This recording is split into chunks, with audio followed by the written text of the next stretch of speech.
Biscuits and gravy, the way Grandma used to make it. All right, so we're gonna start off with 2 pounds of your favorite sausage. About a half a cup of oil. And we're gonna sprinkle in a little bit of ground pepper.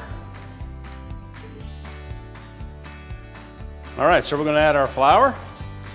And just add a little bit at a time until you get a nice thick roux. Salt. Listen to that crackle. All right, so we're gonna add about a half gallon of milk here. Now we're gonna let this thicken. Oh, just look at that creamy goodness.